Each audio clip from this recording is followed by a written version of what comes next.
That was Néon by Doksha, a project created by Laura Perrudin. Now, the French singer-songwriter has created a unique musical universe mixing jazz, electro, soul, hip-hop, experimental folk, and pop influences. And she's gearing up to release her third studio album very soon. It's called Perspectives and Avatars, and she joins me in the studio today. Thank you so much for being with us.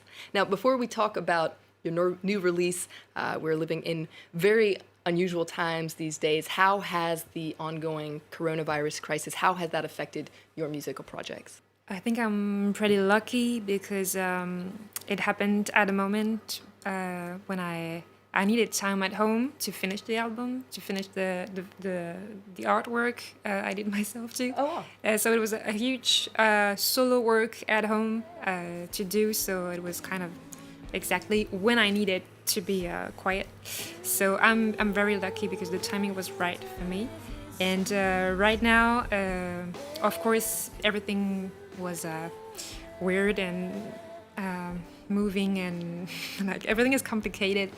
But the music I play live is kind of a balance that makes it possible to play for a seated audience or a standing audience, so both are okay. So all my, how do you say that, standing concerts were cancelled, but all the other ones are still going. Yeah, so that's right. So, You're one of the kind of rare artists that's managed to perform. You performed recently at the Jazz à la Villette Music Festival. Yeah. So Perspectives and Avatars is your third album. Mm-hmm. What inspired you for this new album, and how is it different from the previous two?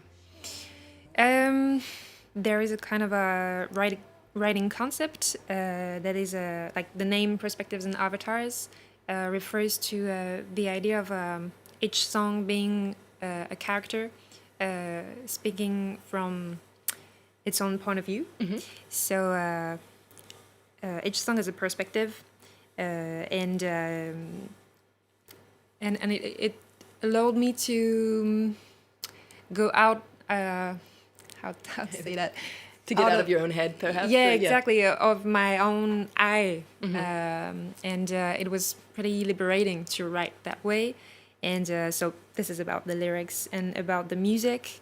The album before, Poisons and Antidotes, was pretty much more contemplative. Mm-hmm.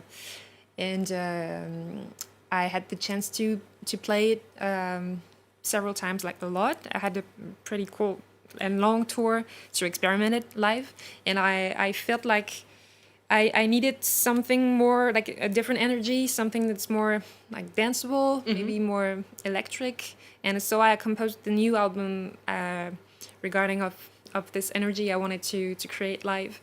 And so it's more about groove and dance and well, let's listen to a song off the album. You've released a single ahead of the album. It's called The W Word, and it definitely is groovy. Take a listen.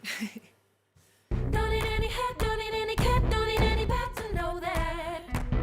Don't need any talk, don't need any yell, don't need any crowd to do so. And if I do, and if I do, and if I do, and if I do, just catch me and burn me or drown me, disappear me. For what I know, I should know this and you do. But when they ignore, and shake myself to you for being old, I should always. So that was the song The W Word off your upcoming album, Perspectives and Avatars. There are 12 tracks on your upcoming album, a lot of guest appearances. You mentioned that each song is a different character, and you've got this wide range of guest appearances. You've got the Canadian singer Mélissa Lavo, the French surrealist singer Philippe Catherine. It's quite an electric crowd. Why was it important for you to surround yourself with these varied singers? As I was talking about this lyrics and the way it was written, it's totally related. Uh-huh. I wanted different voices to embody these ideas of different characters, and so I, in my head, I tried to imagine who could embody these characters. In some cases, I wanted it to be very coherent. And like Philippe Catherine in the album, he sings something that's kind of close to his own universe. And for example, Melissa Lavo, she sings. She embodies a character that's the kind of opposite of her, and I thought both were interesting. And what's interesting about you in general is that your primary instrument is the harp, which is pretty rare in modern pop music. You're the first musician in the world to play the chromatic electric harp. It's an instrument that was created for you. Is this the secret to your sound? Yeah, a big one. It's a very specific instrument because, like, for two reasons. First, it's chromatic, which means that I have all the notes of a keyboard on the harp, which is actually very rare. And she, why not? Maybe she just... She's also electric, which means it's like an electric guitar. So you can plug pedals in and change the sound. I use lots of effects.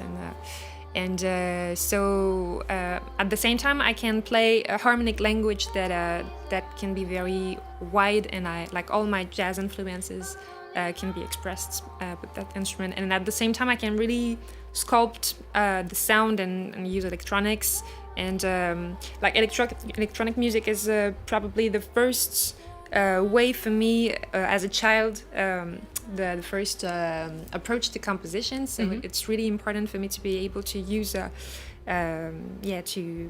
play with the musical material.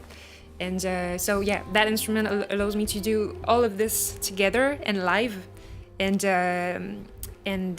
Like this new album, when I play it live, I really create all the sound with the harp. So I use it with I hit it with sticks and many types of objects to transform the sound, to use it as a percussion, to use it as a bass or a guitar or all kind of weird sounds you couldn't say what it is actually, and it allows me to create an orchestral sound, and it's a wide spectrum. You're kind of creating a new sound with the harp, which is a very unusual thing, and it's definitely your sound, it must be said. Definitely recommend checking it out. We're going to move on to some other music news that's making headlines. The multi-platinum Grammy Award-winning musician Keith Urban is releasing his 12th studio album. It's called The Speed of Now Part 1. The Nashville-based Australian singer-songwriter continues to shake up the genre by blending dance, hard rock, hip-hop, and country on this latest LP. Now, The Speed of Now Part 1 is full of upbeat, positive, and I have to say, very catchy tunes. My colleague Olivia Salazar-Winspear caught up with him earlier this summer. Take a listen. This record, of course, is an extremely diverse record genre-wise. I fuse a lot of things together, so I can't really label what the record is musically. I grew up playing all kinds of music and brought in all kinds of different collaborators on this album.